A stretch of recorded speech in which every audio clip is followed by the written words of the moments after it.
the hat. You know, I'm going to be one of those guys that as the years roll on goes the hat, all right? As close as I'll ever come to working for the ABC, that hat, but still fun. All right, can you keep your hands going for two people who I think are a wonderful example of people who care about your community and deserve all the support they possibly can. One is part of the Hobart City Council, and fingers crossed one's going to make it to federal parliament. None other than Hanson and Louise Elliot, okay? Lovely to see you both. Lovely to see you in person, Lee. All right, so Louise, Hobart is a place that has just got, you can feel that it's just got this surge that it's ready to fire up, right? It's ready to go. There's a whole bunch of people who want to, like yourself, take it to the next level, but there is the odd lefty that'll say no. Give me an idea about your vision for this city. Yeah, you're exactly right. There are the Hobart handbrakes, I like to call them. Yeah. My vision for the city is that I'm born and bred Tasmanian, and I know what great people we have, and I know what great things we can achieve. What I want is for us to have everyone has a job and a purpose and an economy that sustains them, and the health system and the housing that they need, and they don't have to leave. Like it used to be, and it still is to some degree, a sort of rite of passage where we lose so many of our young people to the mainland. And I want people to be able to stay here and thrive and have a great life. And I also, importantly, want them to have the freedoms that I really strongly believe in. And I see far too much over-regulation and the burden on people's lives. And I think, like, all my credit goes out to Lee and others who stand up for freedom. So my vision for the city and for the people of Hobart is that it's a place where people can succeed. Now, a perfect example about somebody who's decided to stay, despite the fact that there's that slam dunk, John, if you want it, guaranteed spot in the Senate. You know, you can call your mum, but you've said, no, Tassie, right? I want to earn it from Tasmania. The experience of living and loving here and trying to run, and obviously committed to continuing a conversation over multiple years, what is it that is unique about Tasmania that you want to represent? Not just get to vote for you, but that you want to represent in a national chat, Lee? You know, when I moved to Tassie in 2012, so 13 and a half years ago, I absolutely fell in love with this place, not just because it's beauty, but because of the people. You know, coming from Queensland, I was on the Gold Coast, and Gold Coast is great. It's a great holiday place, but it's very pretentious. So I was very... No. Well, don't tell anyone. No personalised number plates and a Lamborghini in the room here, just double checking, all right? No one walking around with bum bags because you can? Fair enough. So coming to Tassie, I know this might sound... Be honest, for me it was like stepping back to 20 years ago. It was like my childhood. In the best possible way, yeah. In the sense of, you know your neighbour. People talk to each other. You know, when someone's in need or in crisis, people are there ready to help, and the charity and the support and the network and the safety and the sense of community was something I hadn't experienced for in a very long time.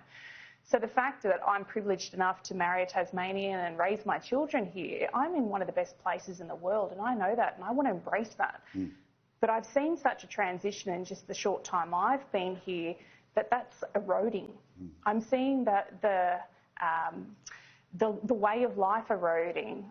You know, I'm lucky enough that I bought into some land about 10 years ago, and I know that now my children are never going to be able to do that in Tasmania unless we have significant change. Crime's rising, freedom, you know, freedom of voice is being eroded, but also just as the way of life is changing. So for me, I want to give back to the Tasmanian community the privilege of having my own children and their future here. So it's very important to me. I don't want to see it going back downhill, but we need to make the stand now and make the change and stand up and rise up to make sure we don't lose it any further, but bring it back to what it was. Correct. Can I just ask a bit of a show of hands, right, in the audience here? Who's worried about their kids and grandkids being able to afford a house? Now, just keep your hand up. Keep your hand up if you would be willing to vote for a party you'd never voted before if they could help answer that question. That is a really interesting thing for me to talk about. Thank you, guys. Appreciate it. Right, the Simon Says portion will continue later in the program. I always hate when they do that in debates. I don't know why I did it on telly, but Louise, it's an example, right, where I've known people that have been both very conservative and very progressive in all parts of the country, whose answer is that they're not wed to red, blue, orange or green. They want somebody who is going to unlock the same future that we had for our kids. Absolutely. Well, I fundamentally believe, as we all do, that people need a safe and warm place to call home. And I actually see that on a very regular basis through the role in the Hobart City Council. And that's the issue that took me to council, is housing. I'm keen to advocate for mum and dad landlords, the people who are having a go in life and who have taken the risk and busted themselves to take on a second mortgage because they don't want to rely on the pension system. They want to leave that for others. And they value self-sustainability and self-sufficiency. So through the Hobart City Council, I've seen an appetite for more and more regulation, which I know makes housing harder, because the fundamental solution to all of this is supply. If we have more homes, they inherently become more affordable. The demand and supply, it really is that simple. So I feel really strongly about my role in council is to get that supply through and to do what I can to hold the tide of regulation that just makes it harder for us to get more homes on the market. Whether that's to buy or to rent, we need more homes for more people. And Tasmania, we have grown. We have grown a lot, even over the past decade or so. So many things haven't kept up, whether that's our health system, our education system, and our supply of housing.